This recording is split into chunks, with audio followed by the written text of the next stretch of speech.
Already talked about our guest today, but this is David Swenson, who, remember I said he was the inventor of the swap, which is a real claim to fame because swaps total in the hundreds of billions. Trillions. It's amazing. I thought this was going to be a polite introduction. Okay, anyway. I used to be proud of the swap thing, but that was before the crisis. Well, that's financial innovation. I think swaps are very important new technology. We've been talking about that. So anyway, just to remind you, David Swenson came to Yale in 1985 when the portfolio was worth less than $1 billion, less than $1 billion. Okay. And as of June 2010, it's $16.7 billion. And climbing. And climbing, okay. And this is a financial crisis, but between 2009 and 2010, the portfolio went up $1.4 billion. So there's no crisis around here. Well, there was a little hitch at one point, but that kind of thing happens.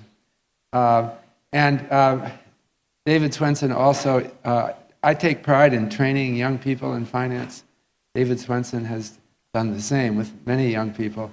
Notably, Andrew Golden, who heads the Princeton portfolio, is one of your trainees. And he's had a similarly almost as spectacular record as well. Well, with that introduction, I will turn it over to David Swenson. Thank you.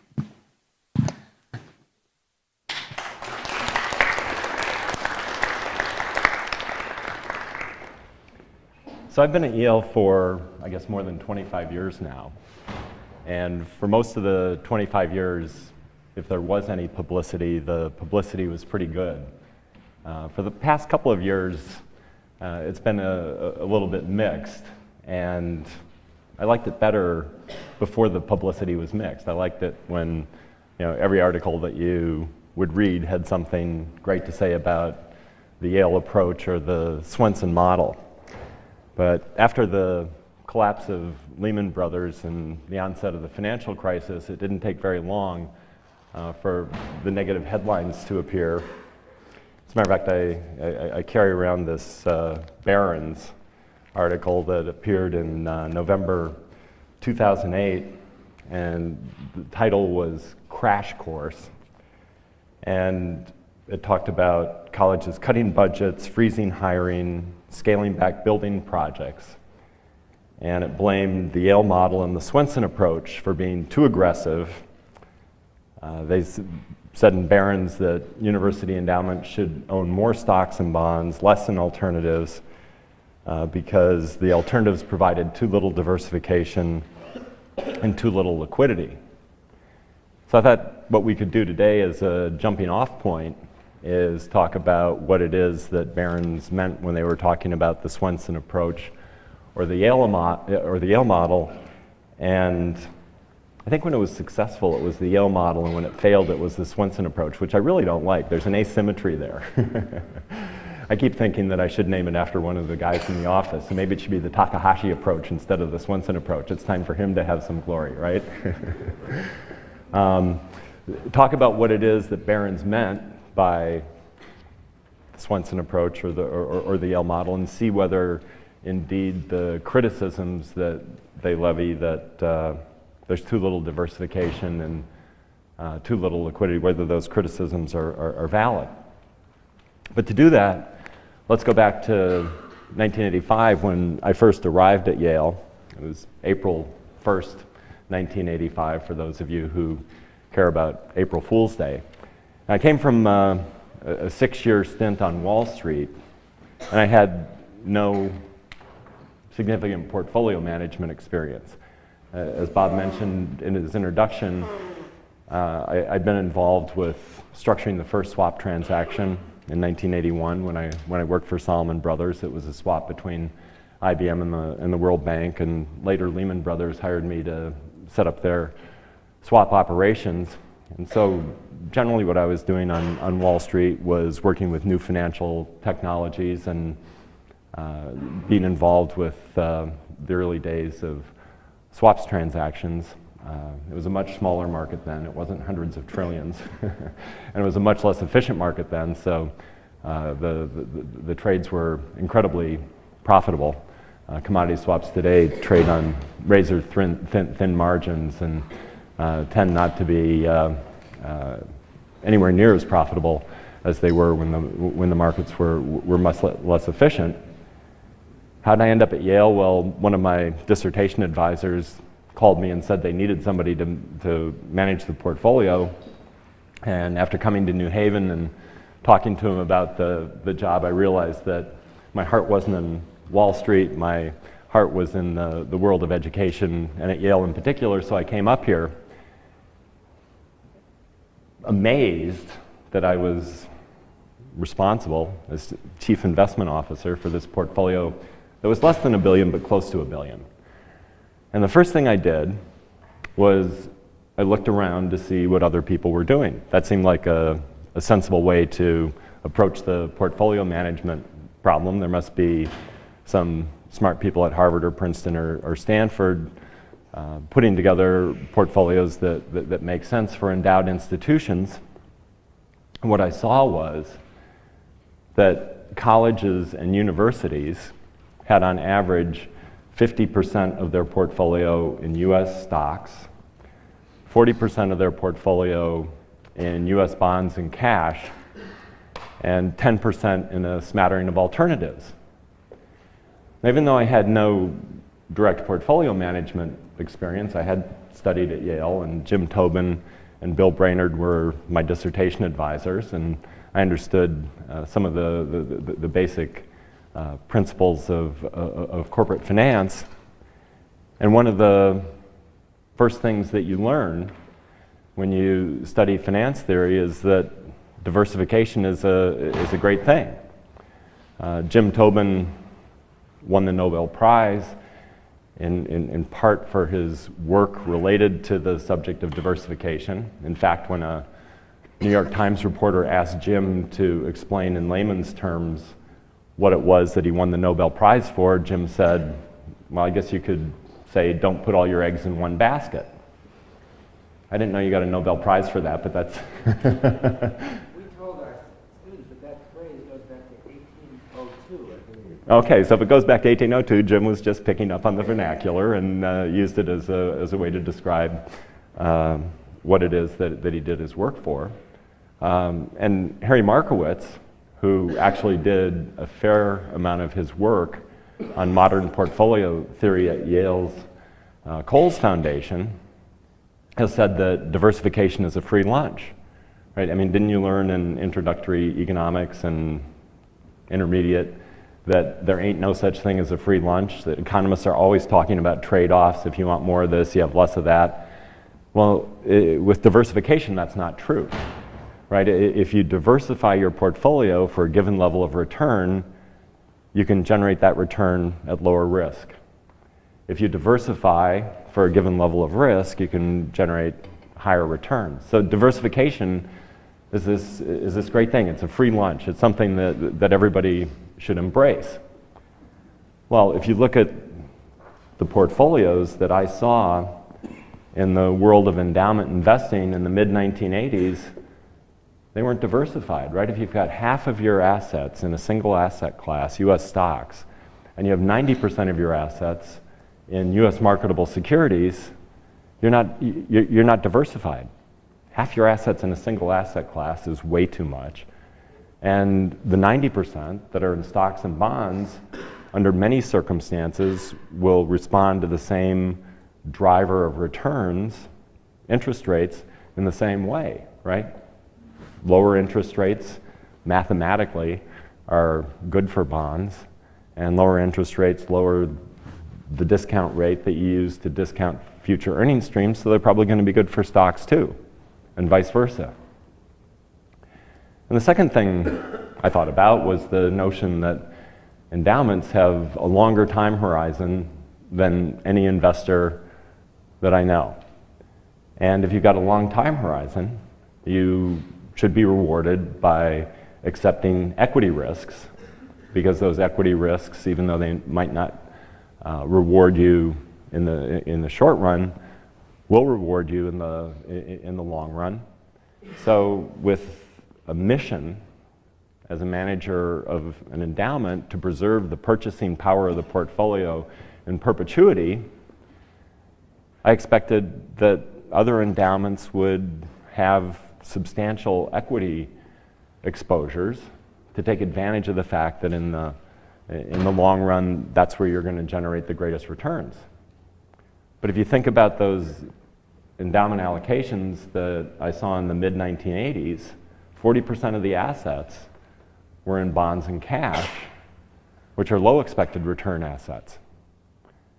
So the portfolios that I saw when I got to Yale failed the basic common sense tests of diversification and equity orientation, and it prompted me and my colleagues to go down a different path to put together a portfolio that had reasonable exposure to equities and put together a portfolio that was sensibly diversified. So I'd like to talk about how it is that we got from where we were in the mid-'80s to where we ended up in the early to mid-'90s and where we remain today. And to do that, I'd like to put it in the context of the basic tools that we have available to us as investors. And these tools are the tools that you can employ if you're managing your portfolio as an individual, or the tools that I have to employ when I'm managing Yale's portfolio as an institutional investor. And they're basically three things that you can do to affect your returns. First of all, you can decide what assets you're going to have in the portfolio and in which proportions you'll hold those assets. So that's the asset allocation decision. How much in domestic stocks, how much in foreign stocks, how much in real estate. If you're an institutional investor, how much in timber, how much in leveraged buyouts, how much in venture capital. Fundamental decision of how it is that the portfolio assets are allocated. The second thing that you can do is make a market timing decision. So if you've established targets for your portfolio, targets with respect to how much in domestic stocks, how much in domestic bonds, how much in foreign stocks, and then because in the short run you think that, let's say, domestic stocks are expensive and foreign stocks are cheap, you decide to hold more foreign stocks and less in domestic stocks. That bet, that short-term bet against your long-term targets, is a market timing decision. And the returns that are attributable to that deviation from your long-term targets are the returns that would be attributable to market timing. And the third source of returns has to do with security selection. So you've got your allocation to domestic equities. If you buy the market, and the way that you buy the market is to buy an index fund that holds all of the securities in the market in the proportions that they exist in the market. If you buy the market, then your returns to security selection are zero because your portfolio is going to perform in line with the market. But if you make security selection bets, if you decide that you want to try and beat the market, then that bet or that series of bets will define your returns attributable to security selection.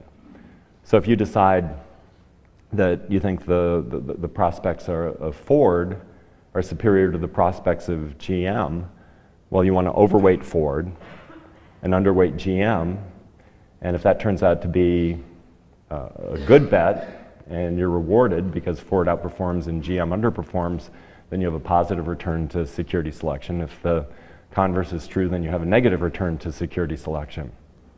But one of the really important facts about security selection is that if you play for free, it's a zero-sum game, right? Because if you've overweighted Ford and underweighted GM, there has to be some other investor or group of investors that are underweight Ford and overweight GM, because this is all relative to the market. And so if you're overweight Ford and underweight GM and somebody else is underweight Ford and overweight GM, well, at the end of the day, the amount by which the winner wins equals the amount by which the loser loses, and so it's a zero-sum game. But of course, if you take into account the fact that it costs money to play the game, it turns into a negative-sum game, and the negative sum is the amount that's siphoned off by Wall Street, right? And Wall Street takes its pound of flesh in the form of market impact, and in the form of commissions, in the form of fees that are charged to manage the portfolio actively. And then sometimes there are even fees to consultants to choose the managers. So there's an enormous drain from the system that causes the active investment activity to be a negative sum game for those investors that decide to play. So let's take these in turn and start out with asset allocation. So asset allocation is far and away the most important tool that we have available to us as investors. And when I first started thinking about this 25 years ago, I thought, well, maybe there's some financial law that says that asset allocation is the most important tool, because it seemed pretty obvious that that was going to be the most powerful determinant of returns. But it turns out that it's not really a law of finance that asset allocation dominates returns. It's a behavioral result of how it is that we as individual investors or we as institutional investors manage our portfolios. If I make it back to my office, traversing these icy sidewalks, I could go back, I could take Yale's $17 or $18 billion and put it all in Google stock. Now, if I did that, I'm not sure how long I'd keep my job. It might be fun for a while, but that would probably be damaging to my employment prospects. But if I did that, asset allocation would have almost nothing to say about Yale's returns, right? It would be the idiosyncratic return associated with Google that would determine whether the endowment went up or down or stayed flat. And so security selection would be the overwhelming important determinant of returns for Yale's endowment. And if it wasn't exciting enough to sell everything and put it all in Google stock, maybe I could go back to my office and start day trading bond futures. Well, if I took Yale's entire $17 or $18 billion and started trading bond futures with it, asset allocation would have very little to say about Yale's returns. Security selection would probably have very little to say about Yale's returns. It would all be about market timing ability. And if I'm great at following the trend is your friend. Of course, that's true until it's not. Or if I've got some sort of marvelous scheme to outsmart all the other smart people who are trading in the bond market, well, that could generate some nice returns, but those returns would have nothing to do with asset allocation, nothing to do with security selection, everything to do with market timing. Of course, these sound like ridiculous things, right? I mean, everybody in this room knows that I'm not going to go back and put Yale's entire endowment in one stock. And they also know that I'm not going to go back and day trade futures with the endowment.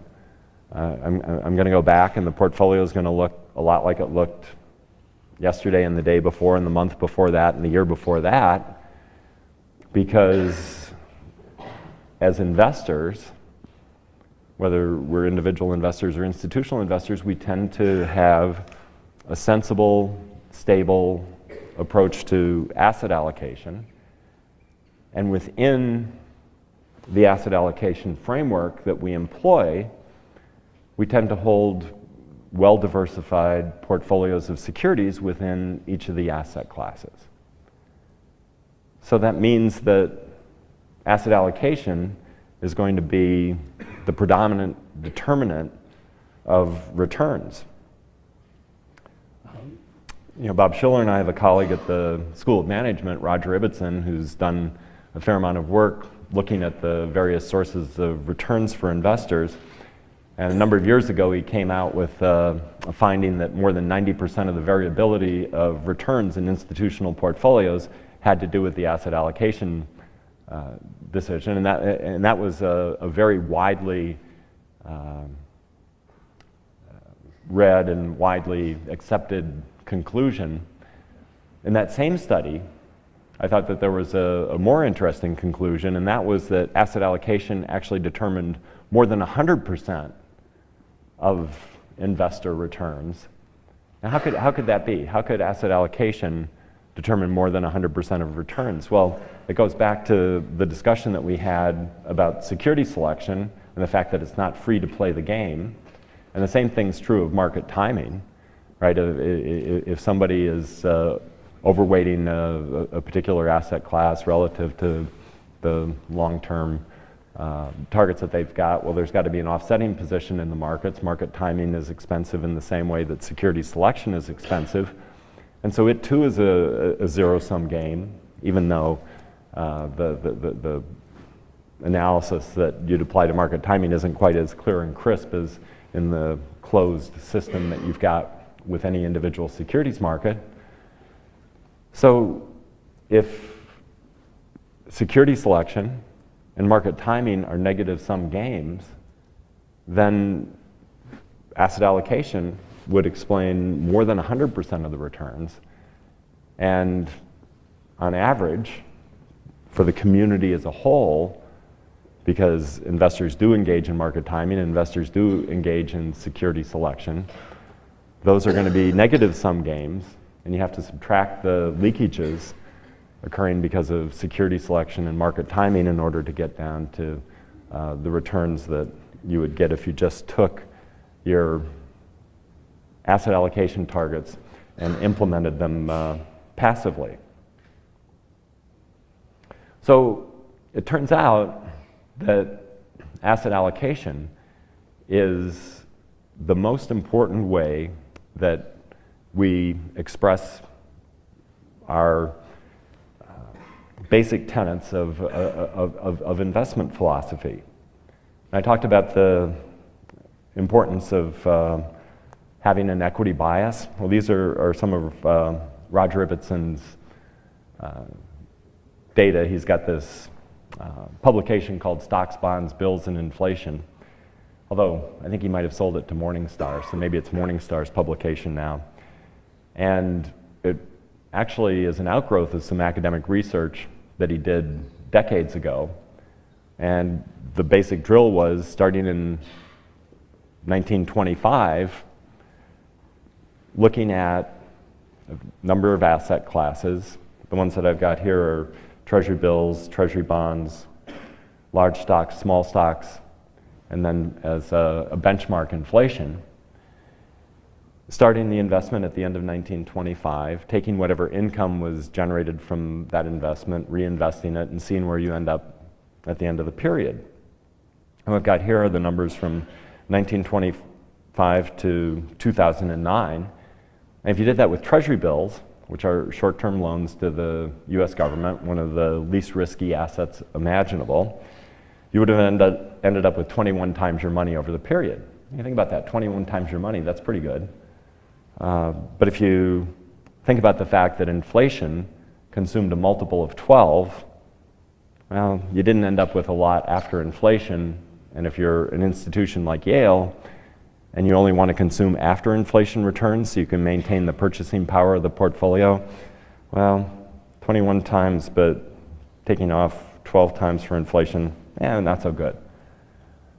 One of the interesting things about the stocks, bonds, bills, and inflation numbers over long periods is that they correspond to our sense of the relationship between the riskiness of the asset and the notion that if you accept more risk, you should get higher returns. And so if you move out the risk spectrum, and instead of looking at treasury bills, you look at treasury bonds, you end up with a multiple of 86 times. That's pretty good, 86 times. It's a lot better than 21 times for bills. It's still not a huge return for decades and decades of investing. So what happens if you move away from lending money, and in this case lending money to the government, to owning equities? The multiple over this period, and this includes the crash in 1929, the market collapse in 1987, and the most recent financial crisis, in spite of those blips, you would have ended up with 2,592 times your money. That's stunning. I mean, that's like way more than 86 times and way more than 21 times. So over long periods of time, you do end up being rewarded for accepting equity risk. And what would have happened if you would have put the money in small stocks and let her run? 12,226 times your money. So the conclusion is pretty obvious. This notion that if you've got a long time horizon, you want to expose your portfolio to equities makes an enormous amount of sense. As a matter of fact, the first time I took a look at these numbers was back in 1986 when I was teaching, probably a predecessor to the class that Bob Schiller's teaching. It was a lecture class in finance, and I was preparing the lecture that had to do with long-term investment philosophy, and that's when I first saw these numbers, and I was a little bit disconcerted when I put them together because I thought, gee, 21 times for bills, 86 times for bonds, 12,226 times for small stocks. Maybe the right thing to do is to just put the whole portfolio into small stocks and forget about it. And my first problem was, if that were true, what was I going to say for the next 10 weeks of lectures? And my longer term problem was, if the investment committee figured out that all we needed to do was put the whole portfolio in small stocks and that was the way to investment success, I wouldn't have a job. They wouldn't need me to do that, and I had a wife and young children, and I like getting a paycheck and being able to feed and house them. So I took a look at the data more carefully, and there are a number of examples of what it is that I'm going to talk about, but the most profound example remains around the Great Crash in 1929. And if you'd had your whole portfolio in small stocks at the peak, by the end of 1929, you would have lost 54% of your money. By the end of 1930, you would have lost 38% of your money. Another 38%, that is. By the end of 1931, you would have lost another 50%. And by June of 1932, for good measure, you would have lost another 32%. So for every dollar that you had at the peak, at the trough, you would have had 10 cents left. And it doesn't matter whether you're an investor with the strongest stomach known to mankind, or you're an institutional investor with the longest investment horizon imaginable. At some point, when the dollars are turning into dimes, you're going to say, this is a completely ridiculous thing to accept this much risk in the portfolio. I can't stand it. I'm selling all my small stocks and going to buy treasury bonds or treasury bills, right? And that's exactly what people did. And there was this sense in the 1930s, 1940s, even into the 50s and 60s, that heavy equity exposures weren't a responsible thing for a fiduciary. When I was writing my book, I was kind of fooling around looking at articles from the Saturday Evening Post, and I know everybody here is too young to have seen the Saturday Evening Post when it was still publishing, but you've all seen Norman Rockwell prints, right? Well, he was famous for doing covers for the Saturday Evening Post, and there was this article in the 1930s, that's actually before my time, so I was looking at things in the library, not things that actually had been delivered to my doorstep. And the commentator said that it was ridiculous that stocks were called securities, that they were so risky that we should call stocks insecurities. Right? There was just this visceral dislike for the risks that were associated with the stock market because it had caused so many investors so much pain. So yes, stocks are a great thing for investors with long time horizons, but you need to diversify because you've got to be able to live through those inevitable periods where risky assets produce results that are sometimes so bad as to be frightening. Second source of return, market timing. A few years ago, a group of former colleagues of mine gave me a party at the Yale Club, and they presented me with a copy of Keynes's General Theory, because back when I used to teach a big finance class like this, the last class always involved reading from Keynes, and I think Keynes was one of the best authors about investing in financial markets, bar none. I remember one of my students telling me afterwards that I was reading from Keynes as if I were reading from the Bible, and I had this paperback copy that was falling apart, and my former students remembered this, and they gave me this beautiful first edition of Keynes, and I was on the train back from New York where the party had occurred to New Haven, and I found this quote: "The idea of wholesale shifts is for various reasons impracticable and indeed undesirable.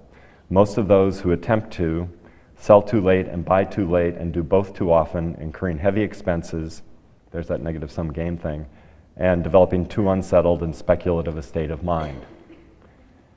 And as in most things, the data support Keynes's conclusions.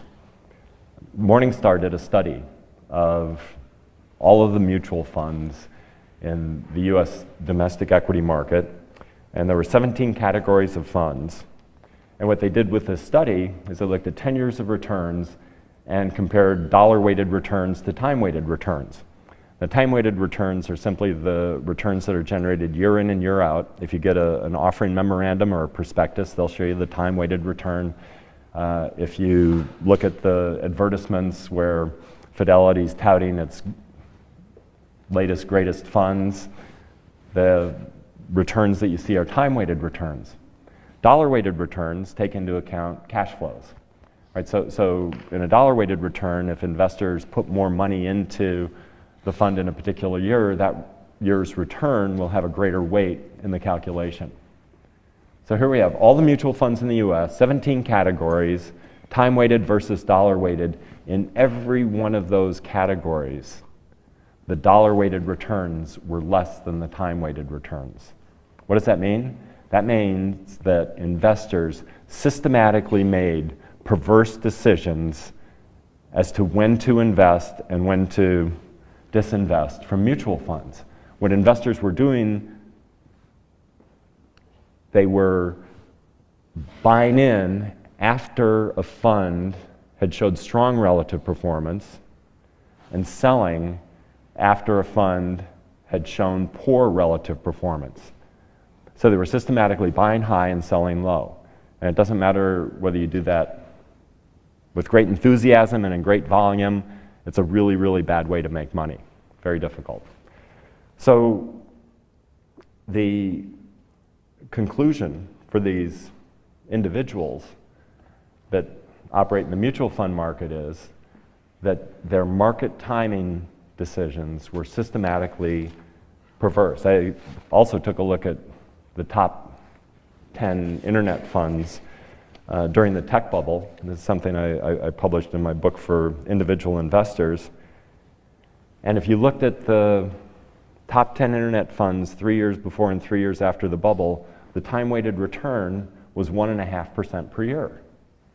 If you look at that and you say 1.5% per year, well, the market went way up and way down, but 1.5% per year, that's not so bad. No harm, no foul. Investors invested $13.7 billion and lost 9.9 billion. So they lost 72% of what they invested. How could it be that they lost 72% of the money that they invested when the time-weighted return was 1.5% per year for 6 years? Well, they weren't invested in the internet funds in 97, and they weren't invested in 98, and they weren't invested in early 99. It was in late 99 and early 2000 that all the money piled in at the very top. And then in 2001 and 2002, bitterly disappointed, they sold. So they lost 72% of what they put in, even though the time-weighted returns were 1.5% per year positive. So institutions don't get a free pass either.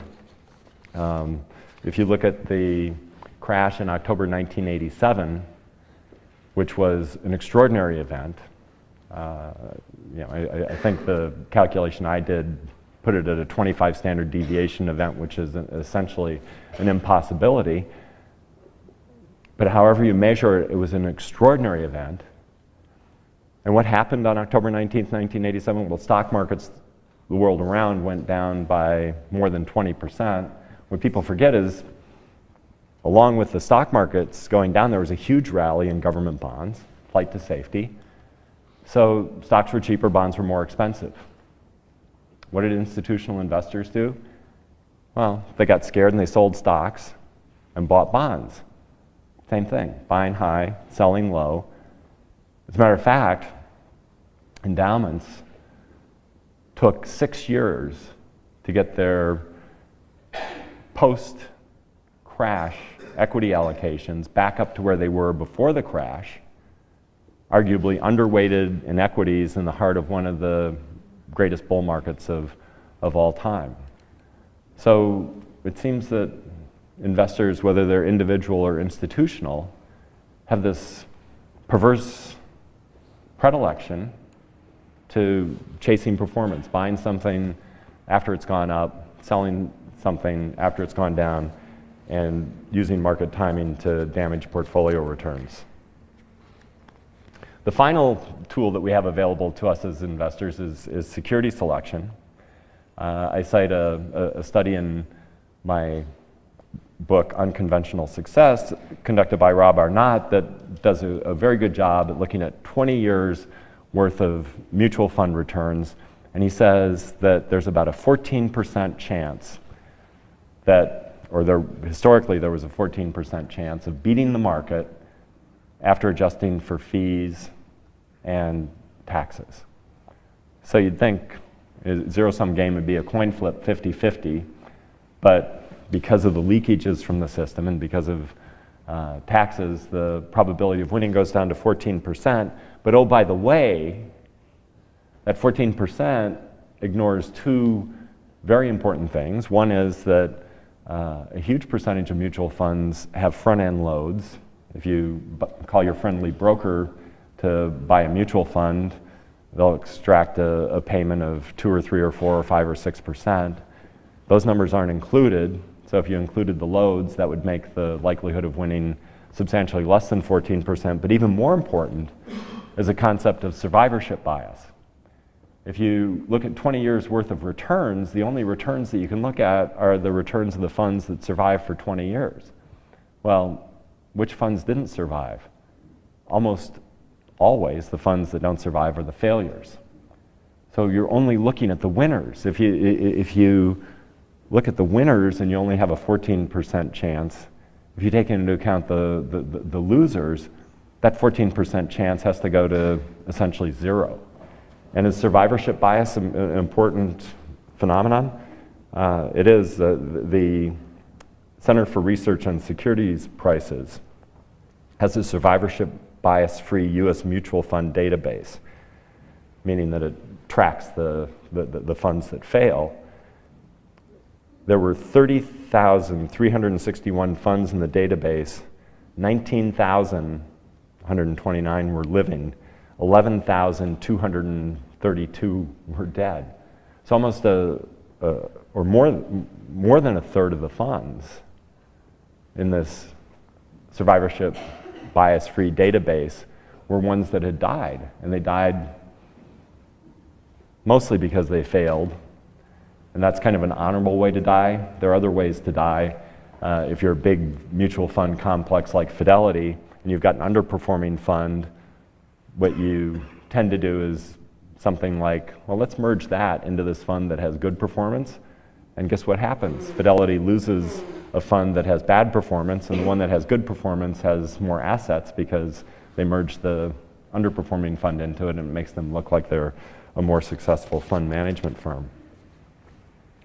There's one other aspect of security selection that's important, an aspect other than the fact that it's a negative sum game, very tough for practitioners to win. And that has to do with the degree of opportunity that you've got in various asset classes. A number of years ago, I wanted to come up with a way of identifying in an analytical manner where it is that we could find the most attractive investment opportunities. And as far as I know, financial economists haven't determined a way to directly measure how efficient individual markets are. So I took a look at distributions of returns for various asset classes, and I had this notion that if a market priced assets efficiently, the distribution of returns around the market return would be very tight. Now, why would that be? Well, if somebody makes a big bet in an efficient market, by definition, whether that bet succeeds or fails has to do with more luck than sense, right? Because the premise is that these assets are efficiently priced, and you don't make a big win on a big bet unless there's an inefficiency that you're exploiting. So if you're making big bets in an efficiently priced market, you might win one year and gather more assets, and you might win another year and gather more assets, but ultimately your luck's going to run out, and you're going to fail, and then people will fire you, and you lose your assets and lose your income stream. So the right thing to do in an efficiently priced market is to hug the benchmark. People call it closet indexing. Look like everybody else. And, you know, we're human beings. We don't like firing people. You know, we don't like admitting we're wrong. And so if somebody has kind of market-like performance and maybe it's not all that outstanding, say, okay, fine, we'll just continue with this particular investment strategy, even though it's not doing great things, at least it's not doing terrible things. On the other end of the spectrum, maybe there's not even a market that you can match with your investment strategy. I mean, think about venture capital, right? I mean, how is it that you could index venture capital? You can't. It's a bunch of private partnerships and a bunch of idiosyncratic enterprises, and even if you wanted to, you couldn't match the market. So you're forced to go out and forge your own path and live and die by the decisions that you make. So how does this kind of thought piece translate into real numbers? So again, we're looking at 10 years worth of returns for various asset classes. I look at the difference between the top quartile manager and the bottom quartile, you know, the difference between first and third quartile. You could use any measure of distribution that you want. And in the bond market, which is probably the most efficiently priced of all markets, and the reason it's most efficiently priced is because bonds are just math, right? You got coupons, you've got principal, you've got probabilities of default. It's the most easily analyzed of all the assets in which we invest. The difference between top quartile and bottom quartile is 0.5% per annum, almost nothing. All bond managers are jammed together right in the heart of the distribution because, you know, if they were out there making crazy bets and generating returns that were fundamentally different from the market, they'd be in that category of, yeah, sure, it's great when it works, but when it doesn't, you're dead.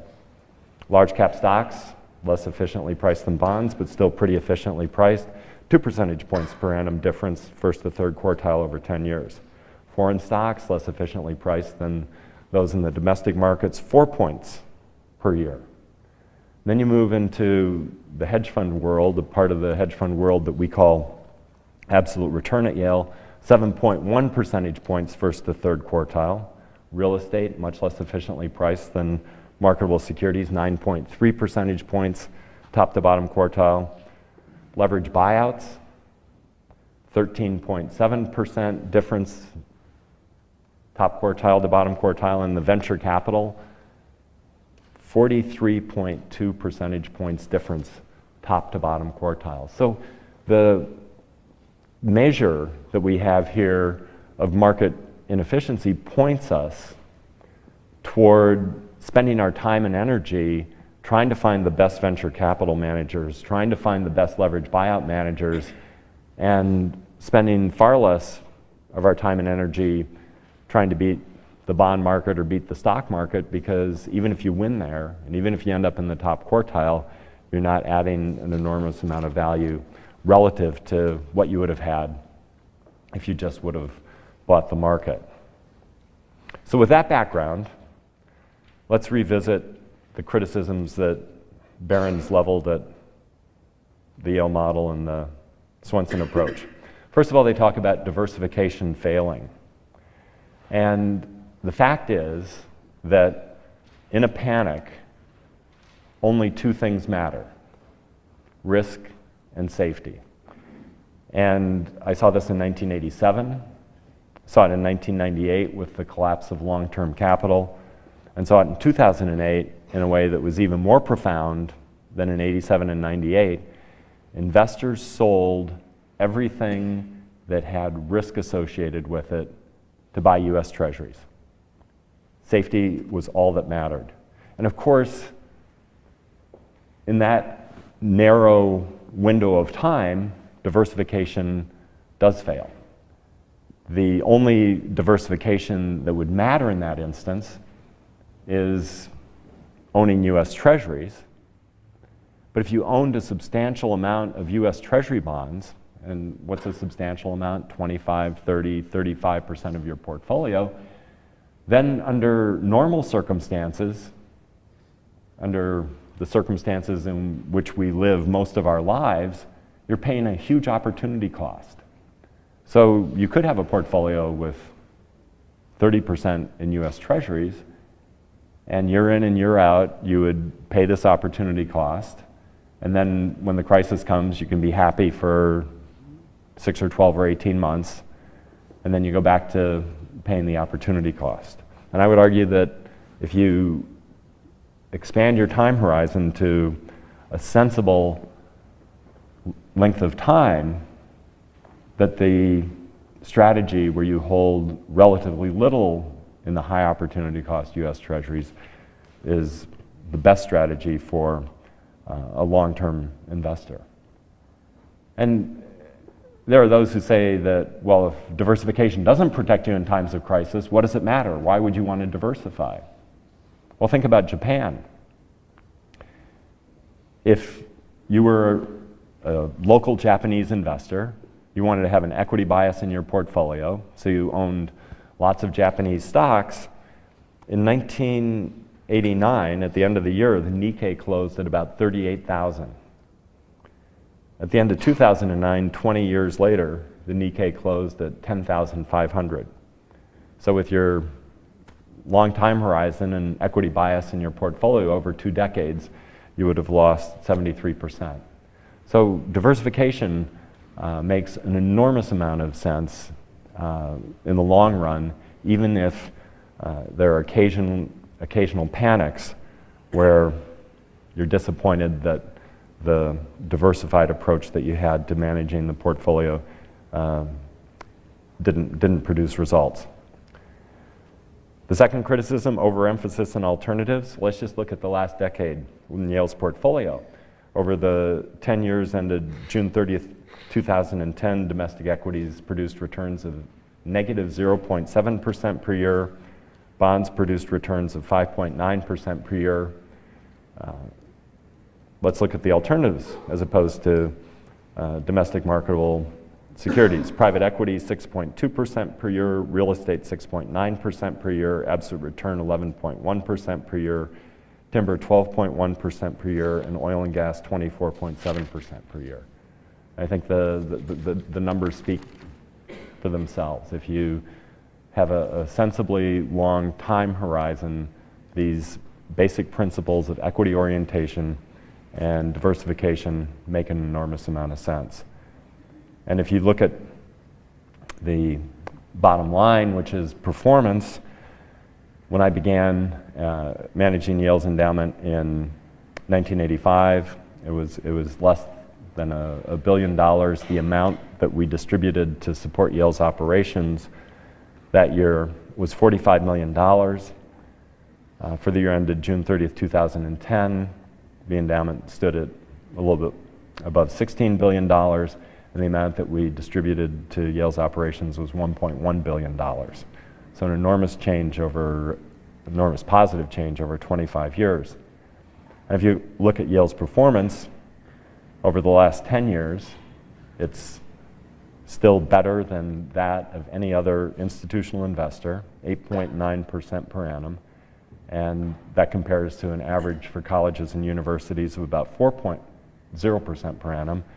And that translates into $7.9 billion of added value relative to where we would have been had we had average returns over the past 10 years. And the comparable numbers for 20 years are Yale at 13.1% per annum, again, the best record of any institutional investor in the United States, relative to an average for colleges and universities of 8.8% per annum and $12.1 billion of value added. So the slings and arrows of outrageous fortune. No, so I would suggest that the Barron's articles really took far too short a time horizon in looking at Yale's performance and in looking at the Yale model, which emphasizes a portfolio that's well diversified and has a strong equity bias. And I think if we were back in this room 5 years or 10 years from now, we'll see that the portfolio will continue to produce the same kind of strong long-run results as it has for the past 10 and 20 years. With that, I'd love to answer any questions that you might have.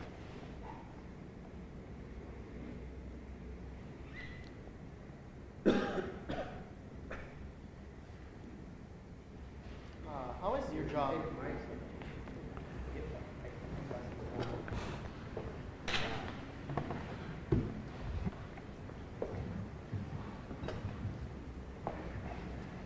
How is your job similar or different to what a hedge fund manager would do? And what are the concerns that an institutional investor has to have versus a personal investor, just a wealthy individual?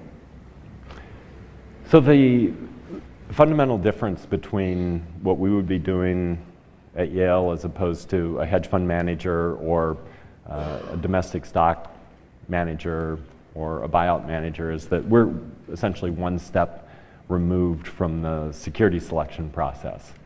So our job is to find the best hedge fund managers, find the best domestic equity managers, find the best buyout managers, and put together partnerships that work for them and work for the university. And it's a tricky thing to do because in the funds management world, there are all sorts of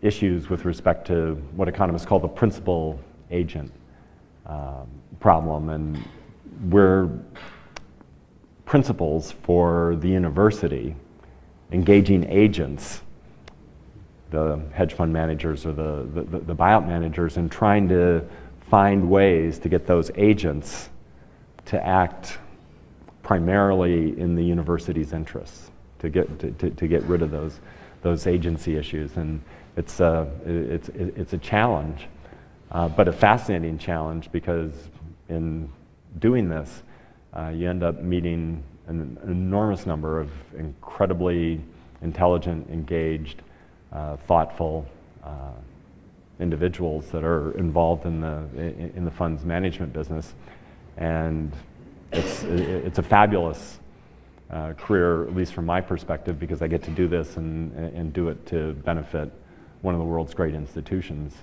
Yale. In terms of differences between individuals and institutions, there's some structural differences. We don't pay taxes, and taxes are an enormously important determinant of investment outcomes for individuals. I mean, as an individual, you want to avoid paying taxes or defer paying taxes because taxes are just a huge drag on investment returns. We don't have to worry about that by and large in managing Yale's portfolio. Another very fundamental difference has to do with the resources that we can bring to the investment management problem. Most individuals and many institutions just don't have the wherewithal, either the background or the time, to make high quality active management decisions. Markets are incredibly tough. Beating those markets is an incredibly difficult challenge, and doing it by spending a couple hours on a weekend once a month isn't gonna cut it.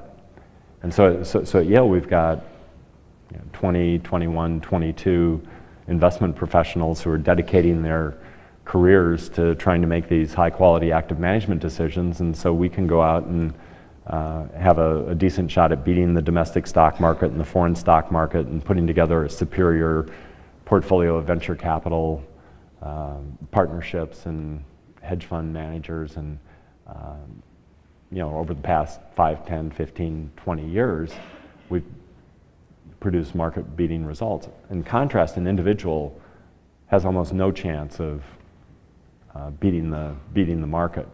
So I've written 2 books, one Pioneering Portfolio Management that talks about how it is that I think institutions should manage their portfolio, and if they've got the resources, and it's not just dollars, it's the human resources, to make those high-quality decisions, they can follow what Barron's referred to as the Yale Model or the Swenson approach.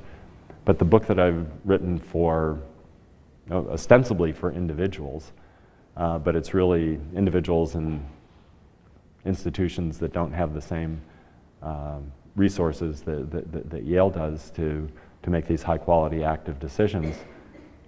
That book says basically what you should do is come up with a sensible asset allocation policy and then implement it using index funds, which are low-cost ways of mimicking the market.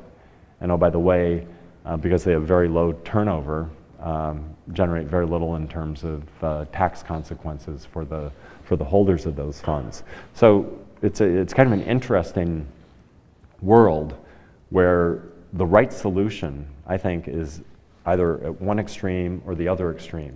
You're either completely passive or you're aggressively active.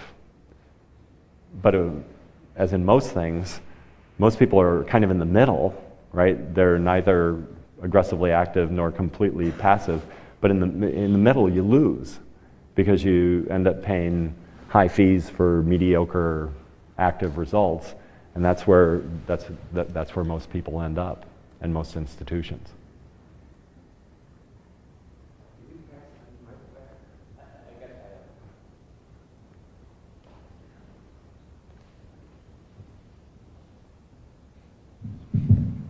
Hi. So my question is about, given you were talking about your equity orientation bias, and given what's going on right now with the stock market, just what your views are, whether or not the stock market is currently expensive, and whether or not you have any money in tech stocks with all the valuations and IPOs that have been going on in that space. What do you think about that? And also, what would you do in terms of investing in response to what your views?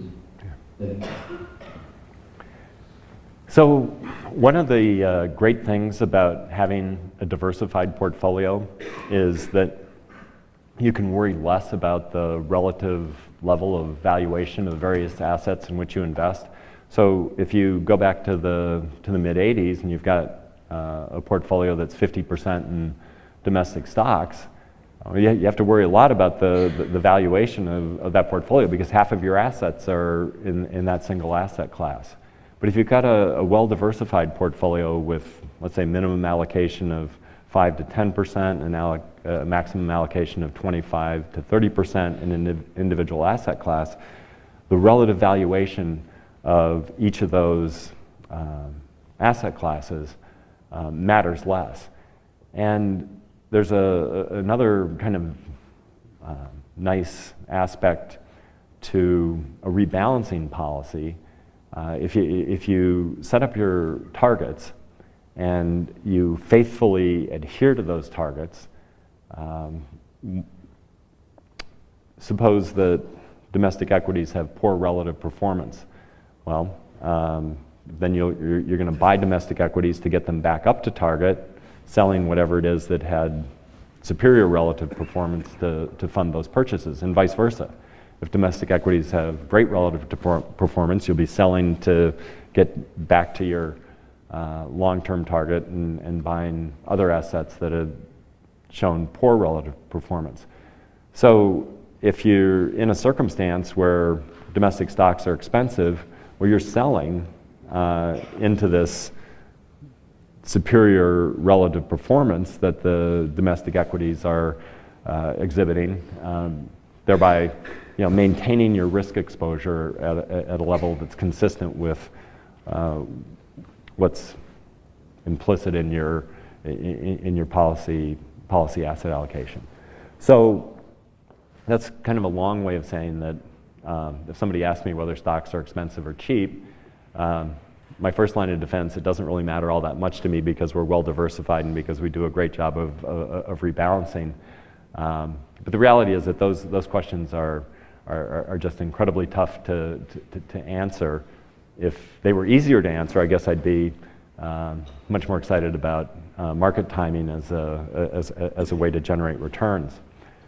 In terms of the second question with respect to technology, Yale's had a long-standing commitment to venture capital, and over the decades, it's produced extraordinary returns for the university. And we continue to have a world-class group of venture capitalists. We've got exposure to companies like LinkedIn and Facebook and Groupon, and I hope that this wave of IPOs that people are writing about in the press actually occurs, because that would be very good for the university's portfolio. It's been a long time, right? I mean, we benefited enormously in the internet bubble in the late 90s, and the last decade's been a bit fallow.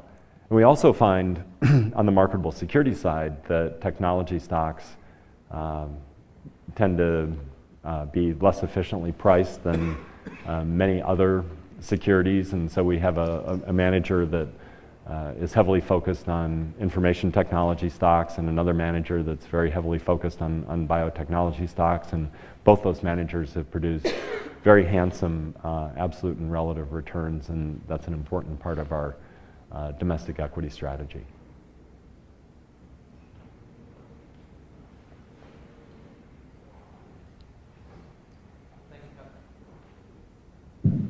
Thanks, Don.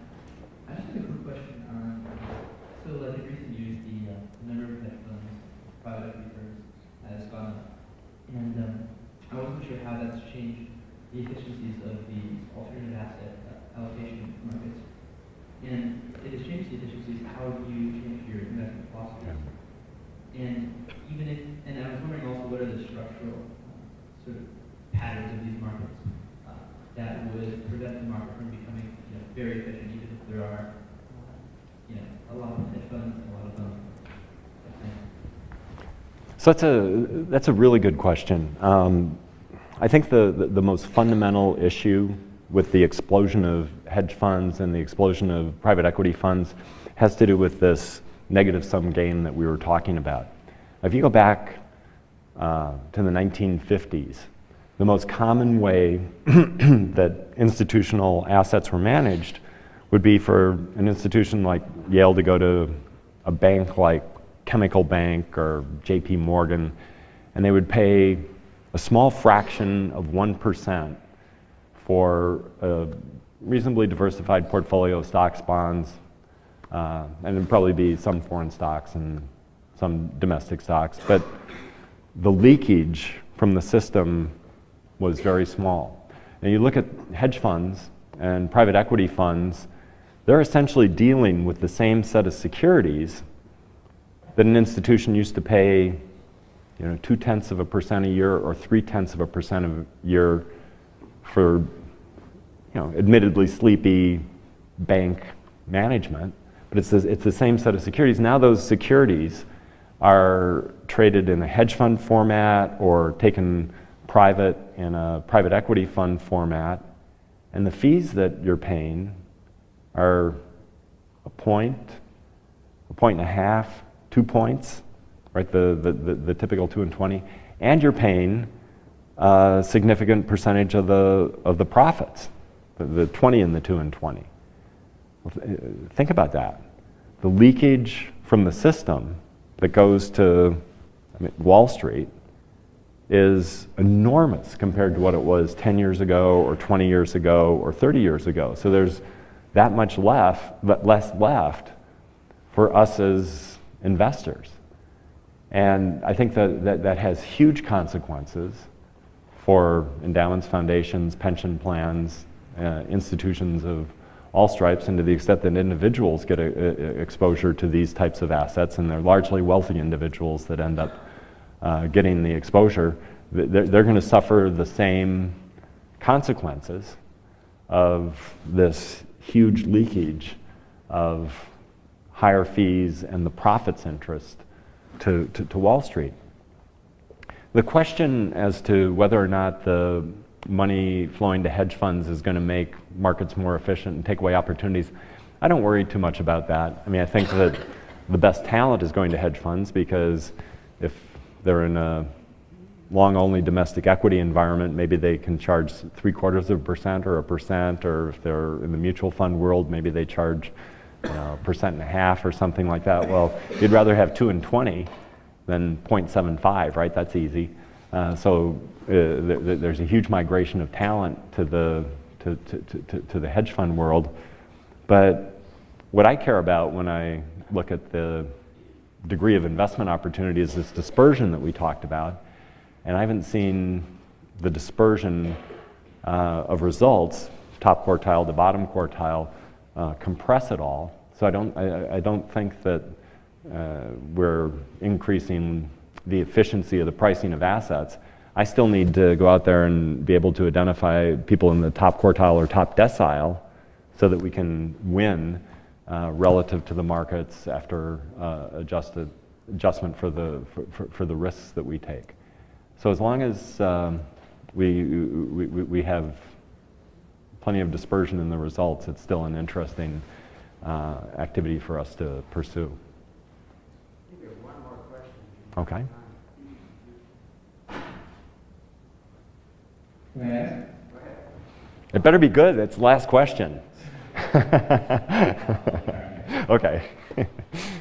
So my question is about performance of the Yale portfolio, and we've heard that it grew from 1 billion to less than 1 billion, but close to it apparently. In 1985 to 16 billion, which is very impressive.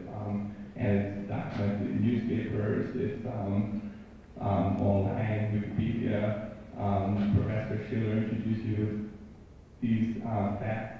But what about the Sharpe ratio? And why do you think that people talk more about total returns than the Sharpe ratio? So I think that one of the things that needs to happen in the funds management world is that we need to have better measures of risk. And so one of the reasons why I don't talk about the Sharpe ratio is that just looking at standard deviation of returns doesn't capture risk in a way that is meaningful. I mean, I've seen other people do an analysis of the Yale portfolio and show relative Sharpe ratios, and obviously because our returns have been so good, and if you just look at the pattern of those returns, we end up scoring high when looking at Sharpe ratios across different institutional portfolios. But the risks that exist in the portfolio aren't really captured by standard deviation of the returns. Just a quick example, if you look at real estate or timber or even any of our illiquid assets, they're appraised relatively infrequently. There tends to be a huge stability basis, right? A bias in the appraisals. If somebody looks at a piece of real estate, 12 months ago, 6 months ago, and today, they're likely to see pretty much the same thing that they saw over that period. You compare and contrast that to the volatility that you've got in the stock market. I think Bob Shiller deserves credit for coining the term excess volatility. There's no question that stock prices are way more variable than they need to be to adjust for changes in the underlying fundamentals. So if you've got a portfolio that's largely marketable securities, you're going to see a lot more standard deviation of returns than if you've got one of illiquid assets where you've got this kind of stability built in because of the appraisal nature of the valuation process. And if you end up comparing those two portfolios, one dominated by marketable securities, one dominated by private assets, you're going to end up with measures that are apples and oranges. So with that, thank you very much.